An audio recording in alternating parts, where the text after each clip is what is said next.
Welcome to the Thursday Night Tailgate. This is week 6 of our show. We're on location once again. As you can see, this week we're at beautiful Lake Hotto, enjoying the scenery. You can see the lake behind us.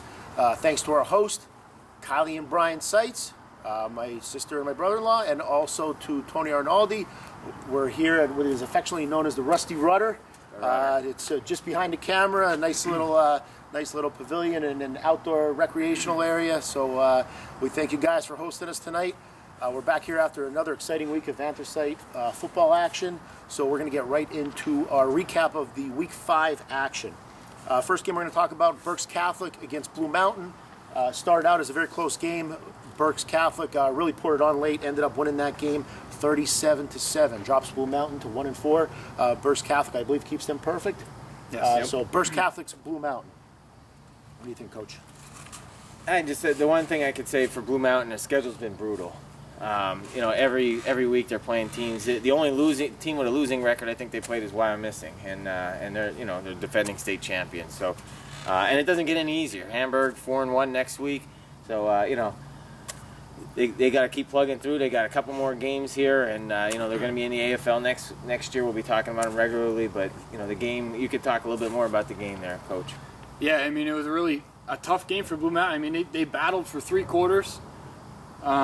They had some very nice stops defensively at the goal line. They had a big turnover that Berks Catholic's caused on a kickoff return that really could have changed things a bit.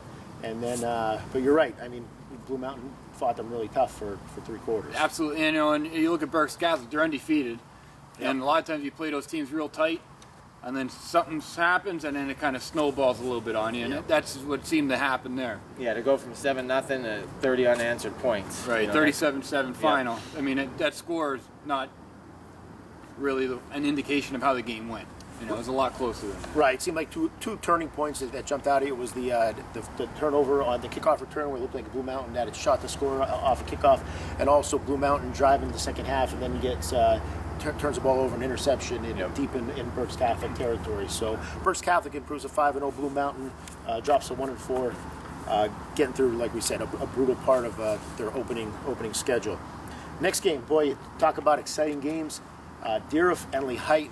This one had a lot of excitement, and unfortunately someone had to lose, and Lehighton came up on the short end in overtime. Lehighton drops to 2-3.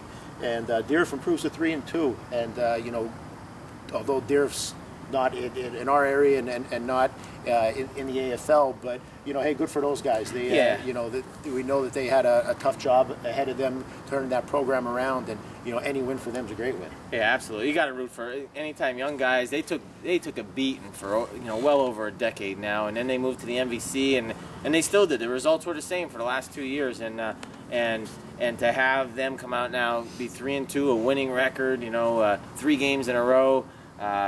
Like we said, maybe one of the most exciting games in the entire state of Pennsylvania this week, which we'll talk about at the ending a little bit. But for Deerhoff, we're local guys, and we root for Lehighton. We got friends on the staff, but at the same time, you got to be a little happy for those kids. Yeah, you look at this, and this is probably the first time all year Lehighton's defense kind of really wasn't dominant. Right. Even in their losses. I mean, you look at that Stroudsburg game, that was one of the most impressive defensive performances, even though they didn't win that game. Same thing when they played Pleasant Valley. Yeah. The score was 28-7, but their defense played well. And, this is the first time that, and we said last week, Deerhoff scores points, but they give up points. 35-34 final. And, the same kids keep coming up. You got Crum, you got Tyler Can, a sophomore, you got Wyatt Clements, a sophomore, you got the Rizika kid who's a junior. I think, who was the first one? Is it Crum? I think he's a junior. Mm-hmm. So, Lehighton has a ton of kids back, and they're going to be a very solid team next year. Yeah, absolutely. So, the game went into overtime, so obviously we'll talk about the end of the game and how things went down, because it was very interesting. Lehighton's driving, just under 2 minutes left, inside Deerhoff's 10. Lehighton's up by a touchdown at this point. Yep. They elect on 4th down, instead of kicking the field goal, they elect to go for it. We'll talk a little bit about that. Interesting decision. Regardless of the decision, very impressed with Coach McCarroll. Always a stand-up guy, and you can tell just based on his quotes in the paper, you can tell why his kids play for him the way that they do. When they win, it's all the kids. And when things don't work out, he takes the blame, and he takes the the brunt of it. And it's not necessarily a bad decision. It's an interesting one, but you could certainly see why you would make that decision. Yeah, for those of you that didn't see it or hear about it, it was 4th and goal on the 5, and Lehighton was up 7. And like Coach said, under 2 minutes. I think it was a little bit more than a minute and a half left, and they decided to not kick a field goal. And I'm sure there are a lot of people out there saying, how can they not kick a field goal? They go up 2 scores, they most likely win. But for a coach, that's a tough decision sometimes. So far earlier in the game, they made 1 extra point, the first one, but then they missed the second, and then on the 3rd touchdown, they went for 2. The kicker's a senior, so you can trust him. Nick Newton, he's one of the best, players on the team. I think he's a part captain or one of the leaders that, the coach talked about. But at the same time, you got to have faith in the entire unit, not just the kicker. The snap, the hold, the blocking. And I'll tell you, you lift all those weights in the off season. Sometimes you want it to come down to your linemen and your running backs, and the not come down to a kick. And I think the decision was the right one. Absolutely. You look at it, and just coaching a few years, the one thing that probably irritates you the most as a coach is hearing the people after the game. You should have done this, you should have done that. Coach McCarroll and his staff, they're there all week, and they're coaching the kids, and they're coaching to win the games. And decision he made, hey, he made it for a reason. And that's a great point. There's a lot of things that Coach McCarroll knows that all of us looking at this don't know. We don't know anything about the snapper. We don't know anything about the holder. We don't know anything about what kind of rush Theoref was getting throughout that game. We don't know. And what? He does. You talked about Coach McCarroll. There's a good chance that right before that, there was a timeout. I don't know. I didn't see the game. But if his kids came in the huddle and said, Coach, we want to go for this, hey, that's probably the reason he went for it. He probably didn't say that in the paper because he wanted to take the blame and not the kids. But, we don't know.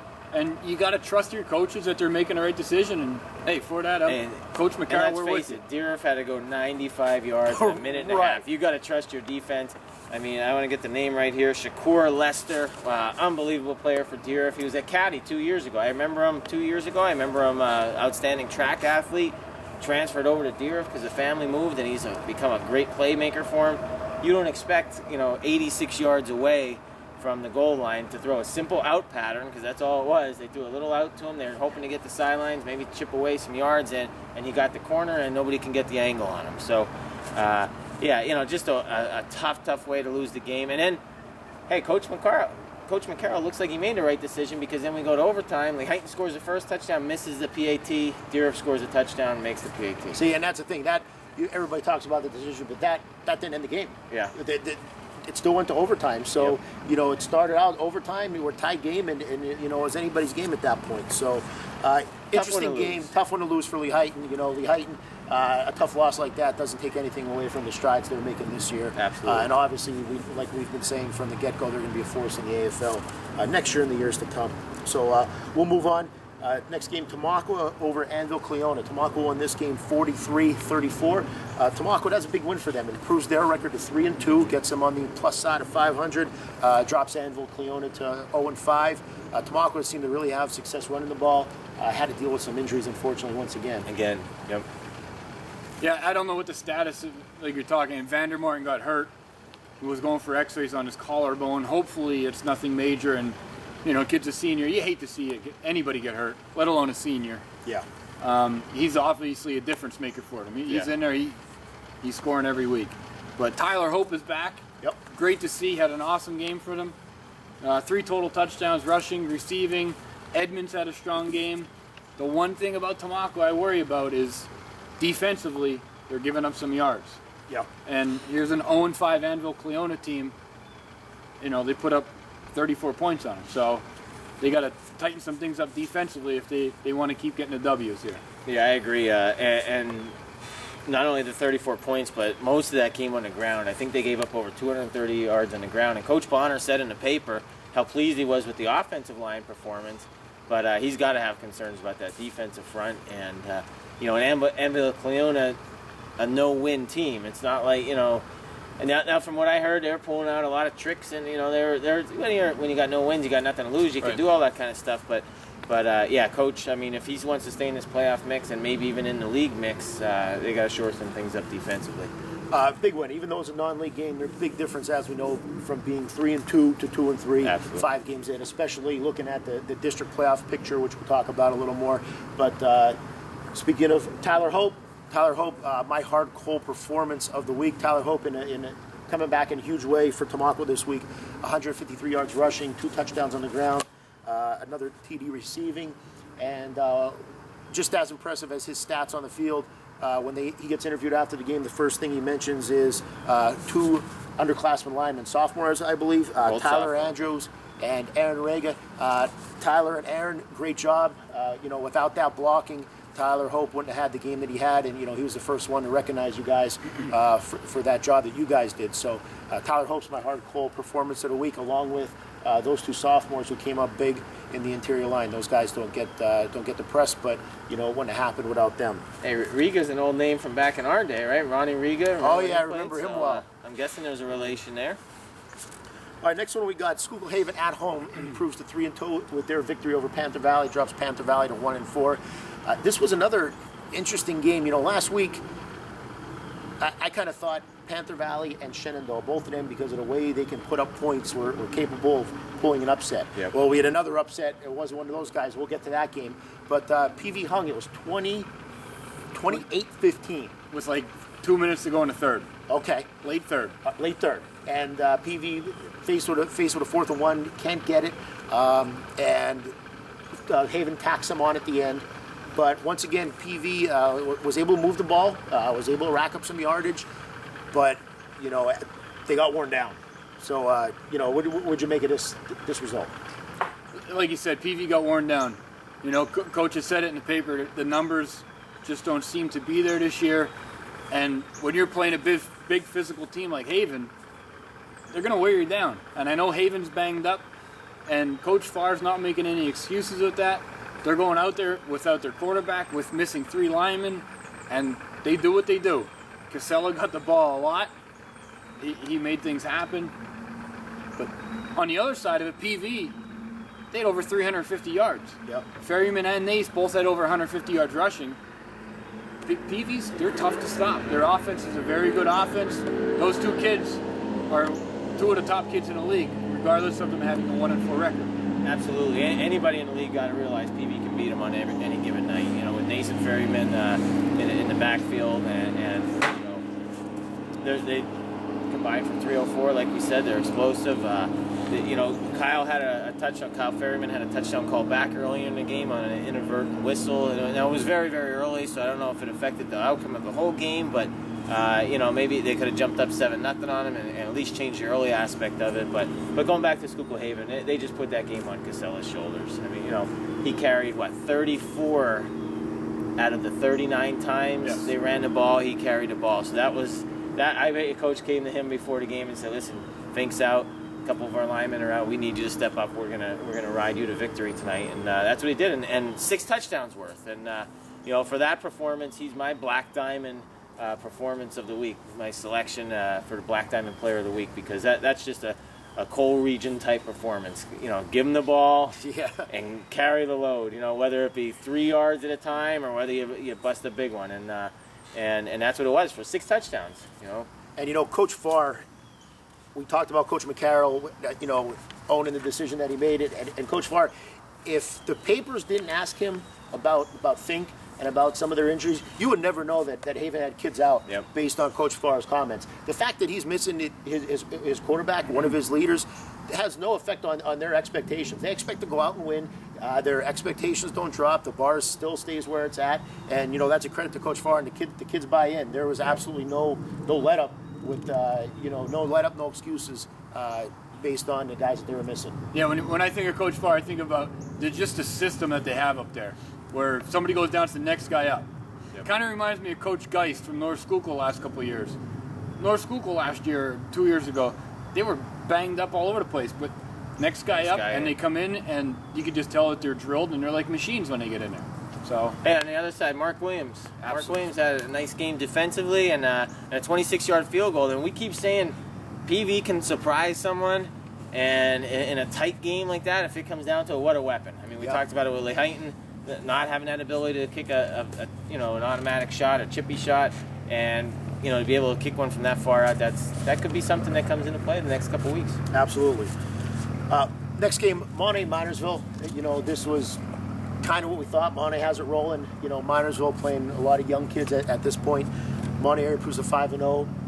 Maintains a share of the lead in the Anthracite Football League. Mahanoy's 5-0. They beat Minersville 47-7. Minersville still looking for that first win. Again, playing a lot of young kids, and good opportunity for Mahanoy to get some of their second and third guys some reps. Dylan Maymod was Dylan Maymod. He went over 1,000 yards rushing already for the season. One of the top rushers in the state at this point. I believe he was second in the state going into that game. And he was the top scorer in the state. He was the top scorer in the state as well. I didn't realize that. I mean, what could you say about Maymod? He moved to quarterback about 5 games halfway left through the year last year. Yeah, about 10 games in right now. So. Yep. Now you mentioned some young guys on Minersville that were doing a good job. Yeah. The touchdown that they had was John McGreen to Dylan Stevens, both sophomores.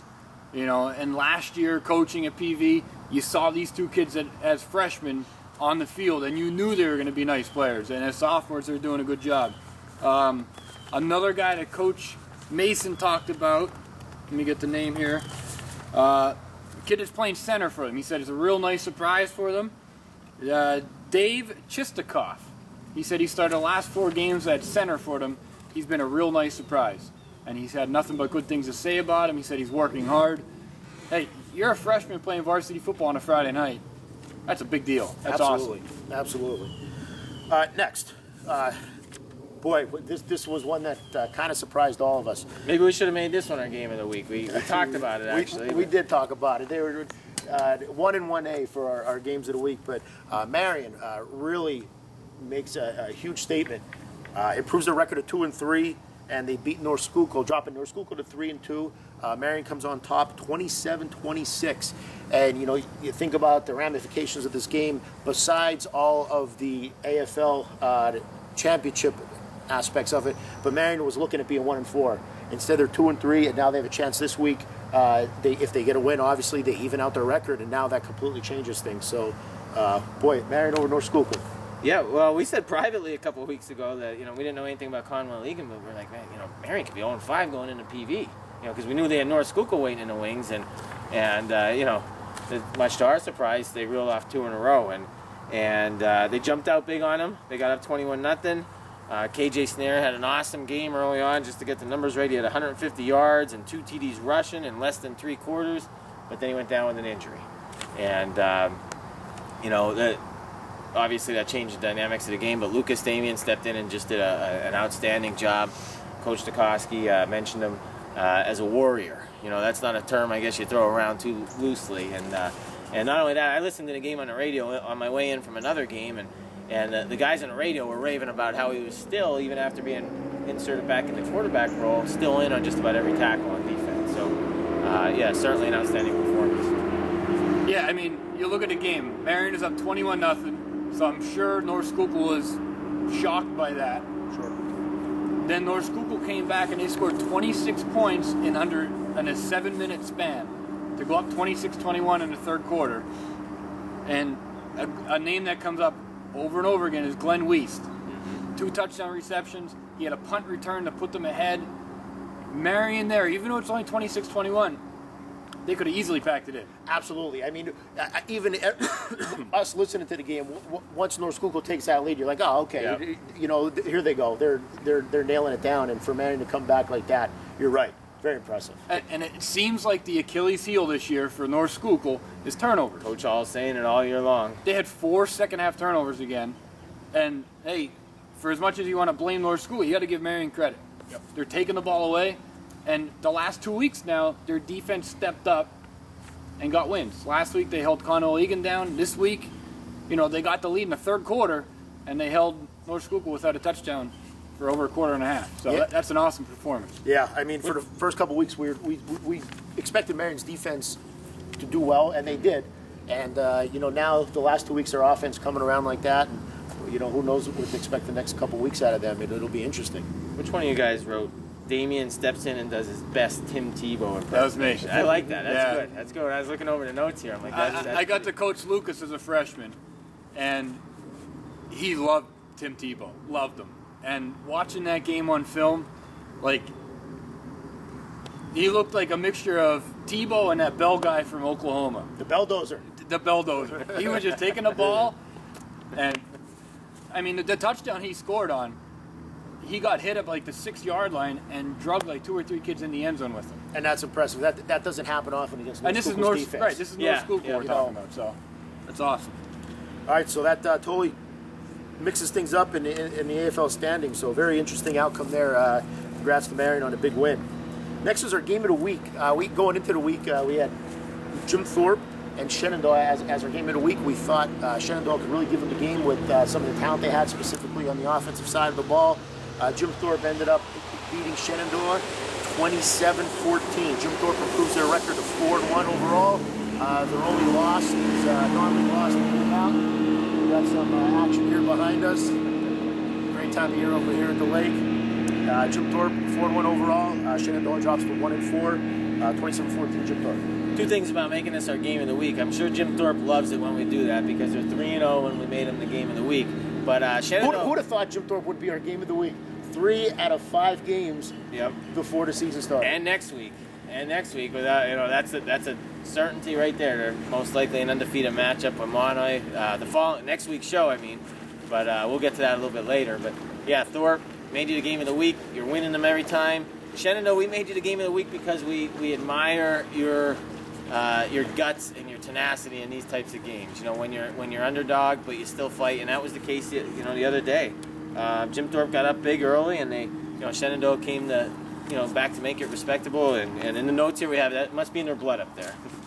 Yeah, I mean those kids. When you think of Shenandoah, I think of those are the toughest kids in the core region. That's just me. That's how I grew up. We talked about keeping your helmet on when you leave the field. And you're going through town, you get the police escort. That's just intimidating right there. But on the field, though, they always play hard. And Coach Max Simic, he's doing a great job up there. Don't look at the 1-4 record. Right. They're doing what they do. They lost a bunch of good kids from last year. Heck, you played one of the best teams in the league, 27-14. And the thing you love about Shenandoah, I mean, it doesn't matter what their record is. Their atmosphere for their games are just fantastic. I mean, the support that they get in town is great. And like you said, records are one thing, but the experience you're getting in those big games on Friday night, very impressive. Speaking of experience, Ian McCall, we can't move on without talking about him. In the past 2 weeks, he's passed for over 500 yards. Sophomore quarterback. Yeah. And, he's got Miskornik as a junior now. Next year, they're going to be one of the top quarterback and receiver tandems in the league. Absolutely. And, it's easy to forget that Coach Max Simic took over very late. Yeah. So all these teams that they're playing had a big jump on Shenandoah as far as, prep went. So Jim Thorpe over Shenandoah. Jim Thorpe improves to 4-1. Overall, undefeated in the league. Stays tied with Mahanoy. So, boy, things are getting interesting. You know what? I'm just checking my phone here. I apologize for that. And but we got a message, a real nice message this week from Ryan Saunders II, also known as RS2's girlfriend. And I'm just trying to find her name on here, and this thing isn't working for me. So I'll give you that shout out that I promised you. I'll give you that next week if you don't mind. I apologize for that. Having a little trouble locating it. So. But we love the messages. Keep them coming. We're getting a lot of nice stuff on Twitter and on Facebook. So, the more feedback from you we get, the better it is. Coach McGuire's still trying to figure out that phone. He had a flip phone up until about a week or two ago. It lasted about 12 real years. long antenna. Yeah, there was duct tape on it. So he's still trying to figure out the smartphone stuff. Now, one of the things that just keeps coming up, getting back to football here, RS2. We keep forgetting he replaced Davigno, who put up crazy numbers last year. Yep. And I think he's kind of getting lost here. If it wasn't for Maymod, he would be the guy in the league. Maymod's putting up ridiculous numbers. Yep. Hands down. But then you have RS2 every week, 190 he rushed for this week. Yeah. And I think teams, I don't want to say teams forget about him. He's definitely a guy you got a key on there. There's a couple of them, but he's one of them. But I mean, the numbers he's putting up, they're amazing. And, I think one of the things we put out there on Twitter last week was who was a bigger surprise, Mahanoy or Jim Thorpe. I don't think Mahanoy is a huge surprise. I mean, maybe the way they're doing it is a surprise, but we all thought that they, with the talent they had, were going to step up. We didn't expect them from Thorpe. No. I don't think anyone outside of Jim Thorpe expected them to be doing what they're doing. And Saunders obviously is a huge part of it, huge integral part. And you're right, it's extremely impressive. If you look at the standings right now, let's take a look at them. Jim Thorpe 4-0 in the league. We have Monty area 4-0 in the league, and Haven at 3-1. And I don't think any of us thought that those three teams would be the only teams with one loss or less at this point. Next, you got North Schuylkill at 3-2, and you got Marian and Tamaqua at 1-2. One thing about Marian, they have a very favorable schedule down the road. They've played already Mahanoy, Haven, and North Schuylkill, so they got three of the best teams out of the way already. Right. And granted, they're only 1-2. They have to win out if they want any part of this. Sure. But After that, we got Shenandoah 1-3. We got PV and Minersville. PV 0-3, Minersville 0-4. But again, as we said, we think that those teams are capable on any given night of beating some of these teams in the upper echelon. So, just for example, at PV, because we were at the Mahanoy game and we were at the Jim Thorpe game, at least one of us was at each of those games, and they were in those games late. Shenandoah has been in games late. So, it's certainly capable of pulling that off. Any closing thoughts on the Week 5 action? it was going into last week. We said there were no big-time games. Marian North Schuylkill ended up being one, but it was as we expected. But this week, this week we're going to see some separation happen in the league. The one thing that stood out to me, if anyone didn't notice, I didn't have a Black Diamond Defensive Player of the Week. And interesting. We said, Maymod got it twice already. We said if you earn it, you're going to get it. If you don't earn it, you're not going to get it. And this week, I didn't see any standout performance. There were some good performances on defense. I didn't see any standout. So this week, nothing. Maybe next week there's two. Who knows? But right now, not very happy with Not the every kid gets a trophy, right? If you don't earn it, that's not now. Not on this show. Coach Davis is a tough guy to please sometimes. All right, that wraps up Week 5. We're going to take a little break. We'll come back and preview Week 6 action. Okay, before we get into our Week 6 preview, we just want to mention that we have something a little different tonight. A couple weeks ago, we were fortunate enough to interview some of the kids up at the Jungle in Haven. I see you're repping that shirt tonight. Absolutely. October is Breast Cancer Awareness Month, and you go to a game Friday night, all month long, you're going to see the kids taping their cleats up pink, wearing their gloves, whatever they do. But, it's a great cause. So, yeah, absolutely. The Jungle gave us a nice T-shirt while we were up there. And, it's an awesome place, awesome T-shirt. Can't go wrong. Cool. Great hospitality from them up there. Absolutely. Cool, and a great cause as well. So we're on location again. At the end, we had the interview with those guys. This week, what we're going to do is we're going to have a little segment aimed at the high school players that are looking to play at the next level. We have a former college athlete who is a current coach, a co-region guy, Coach Joe Tout of Northern Lehigh. Coach Joe Tout graduated from Panther Valley, played college athletics, both football and wrestling. So he can talk a little bit about that. And also at Northern Lehigh, he has coached numerous athletes from Division I down to Division III at all levels. So he has a lot of experience with that. He's going to answer a few of our questions and have some information that hopefully could help some of you guys out there. So we thought that'd be something nice to mix it up a bit. So that's going to be after our Week 6 preview. First game we're going to talk about for Week 6 is the Hamburg at Blue Mountain game. Hamburg, boy, it's been a little interesting at Hamburg. With some of what's been going on. If you're not familiar, they had a player suspended. Made national news. Yeah, I mean, the video went viral, and, he was, pretty much hitting the other kid with the helmet. But anyway, he's back. Talented kid, he's back.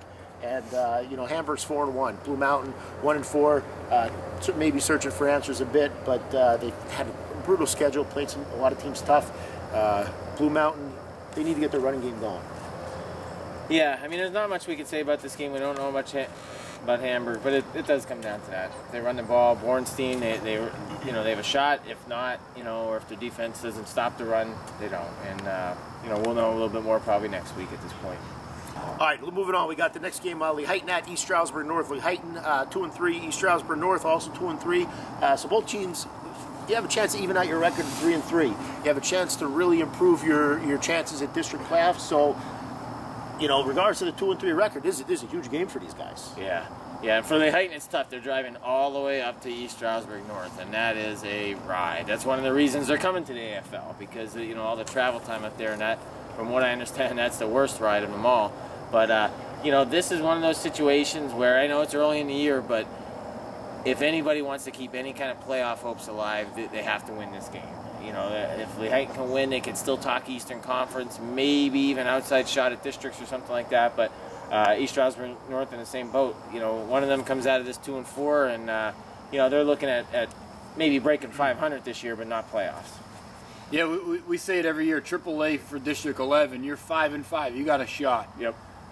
You slip to 2-4 here. You got a lot of work to do. And right now, Lehigh is a 5 seed for districts.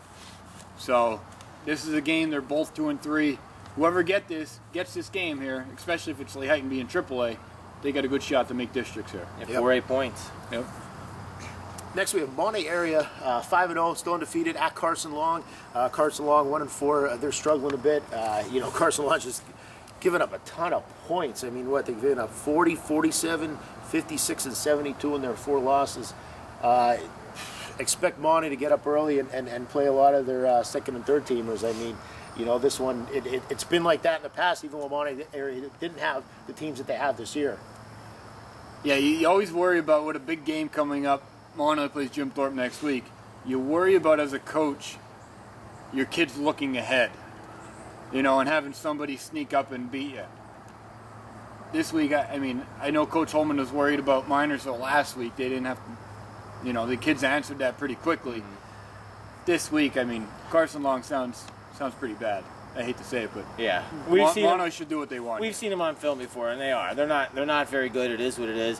I think Coach Holman and his staff compared to the Atherton League. Yeah. In their league, and in fairness to them, they do have a win. And yeah. We don't want to. We're not putting down kids. We're very positive here, and that's what we're all about. But I think Coach Holman and his staff this week's got to approach this game as saying, we got to take care of business early, like they did last week against Minersville, because you never know what you're getting with a rivalry. Minersville could have came out and did what they did to North Schuylkill and really put the pressure on for an entire half. So they took care of business early. That's what they got to do this week. But I think they really got to start thinking long term. As a coach, they're 5-0 right now, and if they want to think about district playoffs, injuries pile up every week. And later in the season, in a big Week 9 game or a big Week 11 game, if you're fortunate enough to make the playoffs, or maybe even a championship game in Week 12, you're going to rely on a kid that was a third string or a second string kid all year long. And if you need to rely on them in those situations, they need to get time now. And these are the kind of games. You got to resist the urge to keep your stats up. They're averaging 49 points a game right now in Mahanoy area. But they might only score maybe 35 and then empty the bench. And if they only end up scoring 42, that's not a bad thing, because those kids got key Saturday afternoon, but key varsity experience, in this situation, which will pay off in Week 9, 10, 11, and 12, and maybe on, after that if they're fortunate enough. Absolutely. I'm curious to see if that plays out as we kind of think it might, what some of those younger kids can do. Yansena in limited action and have looked very solid, and we know he's a good athlete. And it'd be nice to see some of those kids. Hey, they're practicing hard all week, and Mahanoy area, Carson Long, we don't expect much to change there as far as Mahanoy area keeping their unbeaten streak intact for this season so far. But we've been wrong before, so that's why they play the games. I can't help but think, when I think of Carson Long, I think of going to scout Mahanoy area play Williams Valley in a scrimmage, and Carson Long, it was a tri-scrimmage, and the head coach for Carson Long was also the trainer, who also drove the bus. Yep. So, they're short-staffed. The kids, they love to play the game, and that's why they play. And good for them. And good for them, And Mahanoy, you hope they can stay healthy this week and have no problems go on and get ready for the big one next week. All right, next up, Minersville at Jim Thorpe. Minersville 0-5. We talked about that in Jim Thorpe. 4-1, still tied with Mahanoy at the top of the AFL. But Minersville, tough, scrappy kids, very young and getting better. Although it may have not showed in the score against Mahanoy area. Mahanoy area has done that to a lot of teams this year, not just Minersville. Jim Thorpe could really shore up their district position and moving to 6-1 for them, or I'm sorry, to 5-1 for them would be huge. What does Minersville got to do to make this a game? Because they have played team stuff. He talks about North Schuylkill. If anything, this is a trap game from Thorpe. Mm-hmm. We talked about it before. And Minersville, talking to Coach Mason, he said they pretty much have 2 seniors right now who are healthy and playing. They're a little banged up. Connor Nettles and Steve Depsky. They're both offensive and defensive linemen. He said they've been great leaders. Heffron's obviously out right now. But, hey, on a Friday night, anything can happen. Team turns the ball over, penalties, you never know. So as long as Minersville goes out and keeps plugging away, anything can happen. Absolutely. Yeah, and we have here in our notes about RS2 and how well he's done all year long. And I can't help but think about a couple of years ago, we saw one of the worst injuries that we saw. When he was a sophomore, if you guys remember, and he suffered an injury at Panther Valley, and he's come just such a long way. And he's a difference maker, like we said before. One thing we forgot to mention about the Thorpe game from before, though, is they had 3 different players again score touchdowns for them, 3 or more. And last week, that was the same situation against Shenandoah. And, that kind of balance is pretty key. But, yeah, Thorpe and Mahanoy are looking forward to the following week. We know that. Right. And this is Mahanoy the definition of a trap game. Yeah. Mahanoy has a little bit more luxury with Carson Long. Thorpe does not have that luxury at Minersville. They can't not take this lightly. Okay, next, Shenandoah at Haven. One thing is that Shenandoah, they're going to get after it. Especially with Haven being a bit short-staffed. Coach Farr won't talk about it. He won't make excuses, but that affects your game. When you're missing a kid like Fink. I'm not sure if he's going to play this week. I don't think it's been said yet, has it?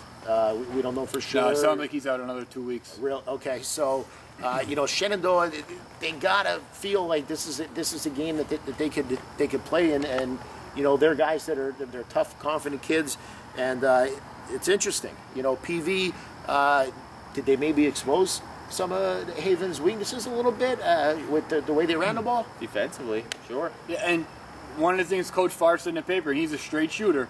He said they definitely didn't prepare well enough for PV, and I don't know if they're looking ahead or whatever, but they have their own concerns up there. They're banged up. Looking at Haven's next couple weeks, they have, I don't know the order, Tamaqua, they have Jim Thorpe, and they have Tamaqua, whatever. They have 3 big ones in a row after this one. Now, I consider this a big one, though. Absolutely. But looking at Shenandoah 1 and 4, you can easily kind of look past them. And if there's one thing Haven has done from week 1 till now, they've given up big plays. Mm-hmm. And even more so through the air. North Schuylkill beat them 19-0, and they had 2 big pass plays where secondary kind of gave up some miscommunication back there. So Shenandoah, they're going to air it out. They can't match up toe-to-toe with them. So McColl's going to have a big game. He's going to have a shot to make some plays here. Yep. And speaking of that 19-0 game against North Schuylkill a couple weeks ago, you guys know as coaches, the toughest thing to do is get kids confident going into a game. And it's a different world if you got confidence kids or kids without confidence. Shenandoah kids got to watch that film and say, we can beat these guys.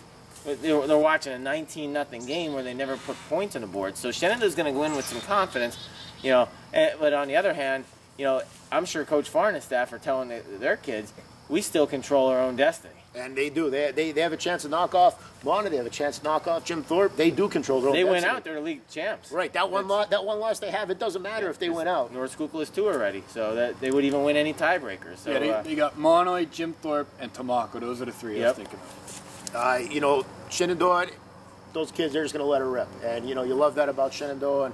And, McCall, he's coming into his own. Had 2 huge weeks. And I think that's going to be a very interesting game. This is our second. I would say that's our second honorable mention for game of the week, because I like that matchup. We can rank them. There's no problem with that. Next, we're going to take a look at North Schuylkill at Tamaqua. Both teams. This is our honorable 3-2. mention game of the week. This is our honorable mention game of the week. Some people might question that and say, isn't this the game of the week? And it certainly could be. But right now, we're going to say this is our honorable mention game of the week. Both teams 3-2, and it's a huge game. North Schuylkill not used to being in this position. Mm-hmm. They had a run of dominance there. And, what do you think of this one? Let's face it. Before we talk about the actual game, whoever loses this, they're hoping at best for an Eastern Conference berth, because we got those Colonial League teams like Caddy, and then down at the Pine Grove. I forget their conference name, but they it's going to be tough for a 3 or 4 win team to get in AA. AA is just like loaded this year. What's that? 3 or 4 losses. Yeah. Okay. Yeah, I'm sorry. Yeah. So these are 2 teams going into this season who are talking about possible district championships. And if they lose, whoever loses this game is going to be looking at best Eastern Conference, I think. I mean, it is what it is right now. Right. Both of these teams right now are Tamaulipa's 7 and North Schuylkill's 8 for districts. And like you said, whoever loses has 3 losses already. They got their work cut out for them to make a run at anything.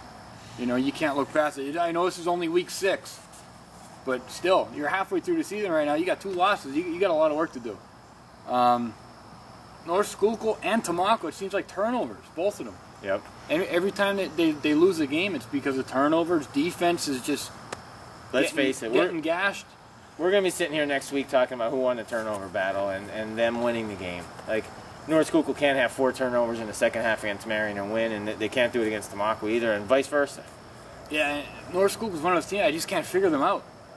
They shut out Haven 19-zip, and then Marian, who the first 3 weeks of the season didn't look too hot, and then we didn't know what the Philly team was all about. And then all of a sudden they came out and beat them 27-26.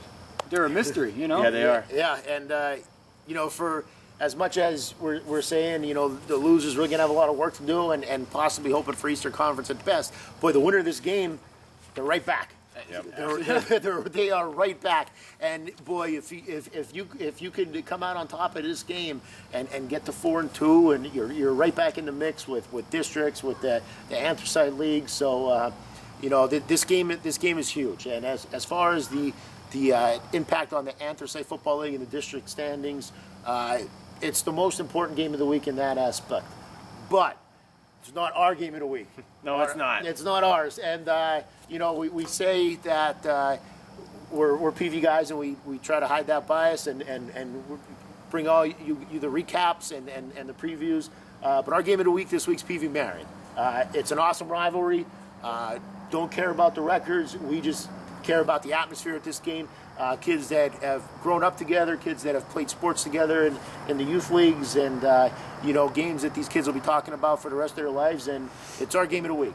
Hey, we've been impartial all year long. Nobody can say we haven't been. But tonight, it's PV Marian week. I put that impartialness aside. Got the PV fleece on here. I got the PV hat on, and like we said before, this is a make or break game. We're being hosted by a Marian guy here. Brian Seitz is a Marian graduate, but hey, we're PV people. Yeah, we're booing them. But we're PV people. We're excited about this. If you beat Marian, no matter what else happens for the rest of the year, that makes your season. I was just out to dinner yesterday with my son. He was the quarterback. He came into a game a couple years ago against Marian. He went 1-9 that year, but they beat Marian. And everyone said that. They'll say that for the rest of his life. Yeah, you guys had a bad year, but you beat Marian. And that's why we made this our game of the week, because PV Marian is just what it is. In these parts here in Lake Hotto, Nescahoning, Coaldale, all around, because like Coach Crampsey said, these guys grow up together. So we're excited about this. We're all going to be in attendance. Yeah, you could have Alabama playing LSU and Jim Thorpe, and I would go see PV play Marian. That's just the way it is. Great lines tonight. Yeah, Great lines. Thank you. But I mean, the last 2 weeks, Marian's offense has come alive. The first 3 weeks, they were pretty much non-existent. Last 2 weeks, 28 and 27 points. KJ Snur played well, got hurt again. Lucas Damian came in, did a good job. So I don't know if Snur's going to be back or not. PV, on the other hand, their offense has not been a problem at all. No. They're putting up points, they're putting up yards. A couple times they're getting in the red zone and stalling.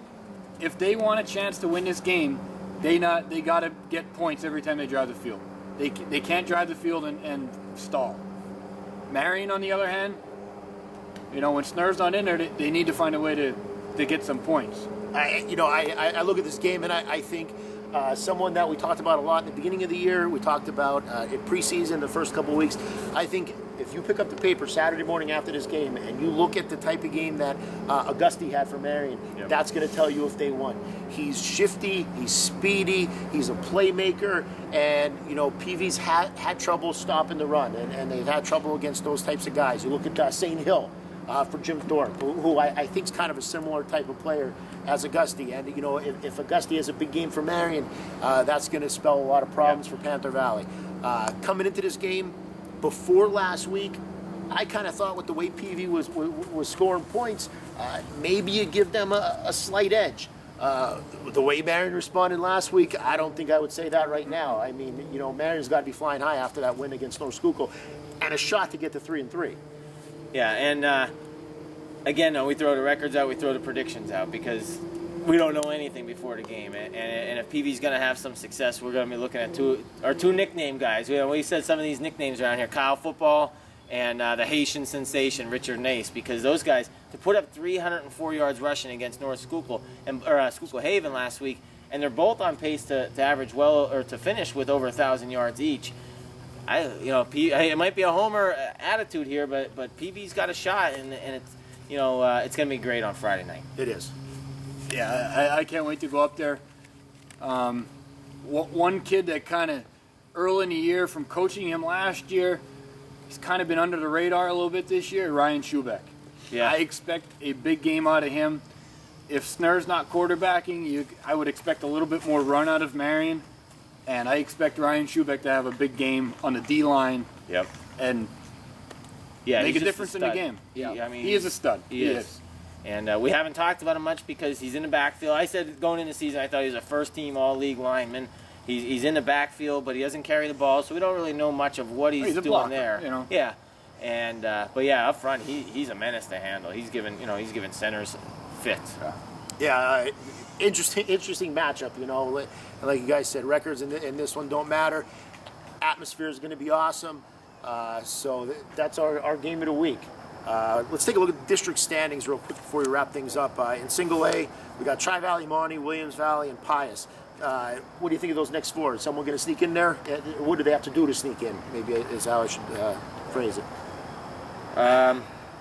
Well, I told you before, Haven controls their own destiny. Right. There's somebody that really stands out there at 6 right now, but you see every year somebody goes from 6 to 2, in 3 weeks, and 8 to 4 in 2 weeks. So there's all kinds of changes. But Haven, I like Haven's chances because they not only play some tough teams, they play teams with wins, and in the PowerPoint standings and all that, that means a lot.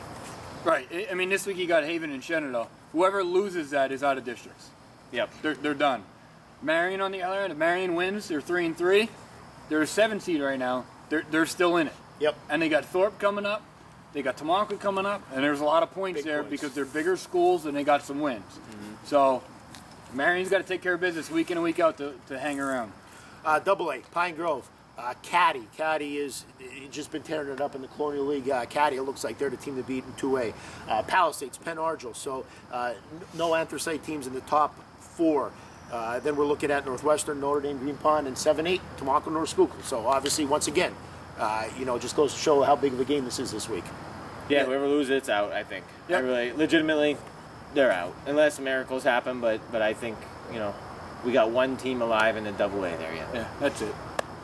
Triple A, we got Becca. You got Southern Lehigh, Pottsville. Jim Thorpe right now sitting at number 4. Jim Thorpe, the one thing in Triple A, one thing that AFL that hurts them a bit is the points. So Jim Thorpe doesn't have a whole lot of room for error. And then the next 4, we're looking at Lehighton, Saucon, Central, Allentown Central Catholic, and Blue Mountain.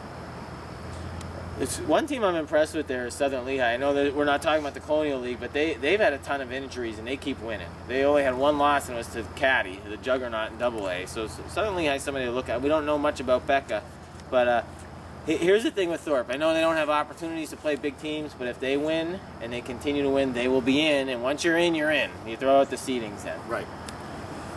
All right. Well, any closing thoughts on our Week 6 preview? I think it's going to be an exciting night. I do too. Lots of good games this week. Yeah, I think we got our honorable mention games, we got our game of the week, but I think every week there's going to be a game that jumps out at us, like last week, Marian, North Schuylkill. So just because we didn't mention somebody as game of the week or honorable mention, hey, make it the game of the week.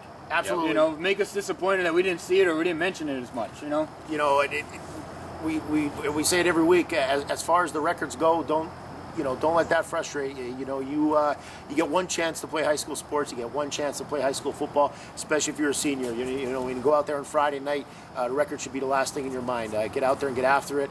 And so many these Coal Region kids do, and that's why we love it. That's why we're doing this. Stick around. Hopefully, we'll have some information that'll be useful for you with Coach Tout, like we said, a former college athlete, and also a successful coach who's coached a lot of college athletes. He's just going to talk a little bit for a few minutes about what it takes to play at the next level and what are some good tips for that. For week 6 preview, that's it. We'll be back in a bit with Coach Tout. All right, we're back. We're going to finish up our week 6 show here. We got Coach Tout. We said we're going to have a little segment here talking about playing at the next level.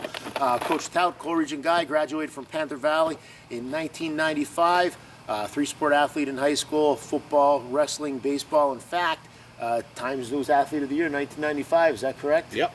Maybe I shouldn't give the year, give your age away there. Age but away. Thanks for joining us. We appreciate it. Yep, thank you. Thanks for having me. All right, Coach Tout, as we said, played collegiate athletics, both football and wrestling. Also coached numerous athletes that have went on to play football at various levels in college. So what we're going to do is just go through a couple things here. So the first thing I want to ask you was, your experience playing college ball. How did that help you out after graduating from college? Well, I think just where I'm at now, the experience. You know, I think athletics always teach you discipline. For me personally, it was football and wrestling in college, and I always said that it was easier for me in season. You know, I was a person that I was better busy, so I think it really does. It teaches you how to multitask, and it teaches you all the things that you look for in life, the little disciplined things, waking up every day, and give you goals to shoot towards. So it was definitely beneficial for me. Cool. So, and if just to get this straight, you played football at New Haven? University of New Haven, yeah, two years. One was a red shirt. I transferred to Kutztown University and wrestled there for 3 years, and that was, I loved it there. That was a really, really good experience for me, wrestling at Kutztown. Awesome. So you also had the chance to coach a lot of guys that went on to play. What are some of the schools that guys that you have maybe there now, or maybe that you coached in years past that have since graduated? Yeah. Well, we had a reunion 2 weeks ago for our 2003 team, which was in the PIAA state final, and a couple of the guys did a count that night. Of maybe 45 players, 25 had college degrees. Now, obviously, not all those guys played collegiately, but we're very proud of that as a program. But we've had several players. Right now, I have 3 players that have come through our program recently, in Jake Kern, who's at Colgate, Caleb Johnson, who's at Harvard, and Matt Gill at Lafayette. But I know we'd have numerous guys. Kyle Fulweiler had a great career at Wilkes University. Tyler Tack he was at Pittsburgh. So there's a number of guys that really have had great careers in college.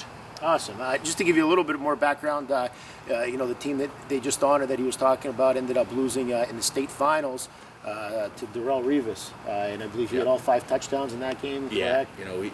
we said that 2 weeks ago. We were the best team in the state of Pennsylvania.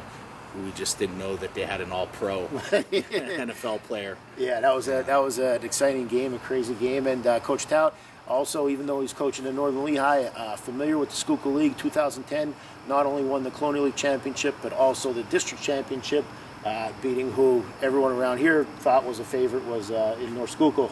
Yeah, it was a good matchup.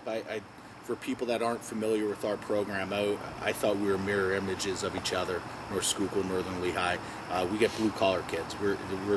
To me, we're a Coal Region team, and we get tough blue collar kids. And that was one night I'll never forget. And I think it was the respect between the two programs, because we met in 2009, and it was just a great game. It was a game you could tell at the end of the game, all the players really shook hands and gave each other hugs, because there was a lot of admiration between the two programs. Awesome.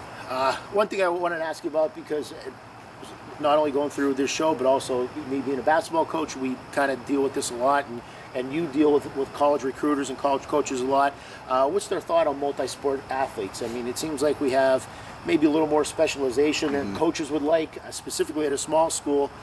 So what kind of feedback are you getting from those guys about multi-sport athletes?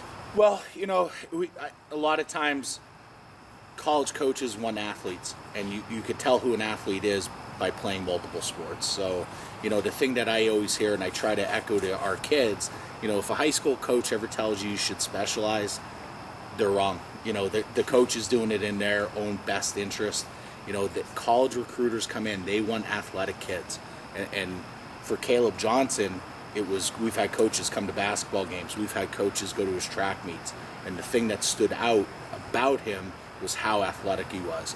So that's one thing. I just think it's wrong on multiple levels. You're at that age, that's the best time of your life. And if you want to play multiple sports, you play multiple sports. I don't think anyone has the right to tell you to specialize. I think people don't realize how hard it is to be a scholarship athlete. There's very few scholarships out there. Yeah. And that's the mistake that people make. They specialize. I think kids get burned out when they do that as well.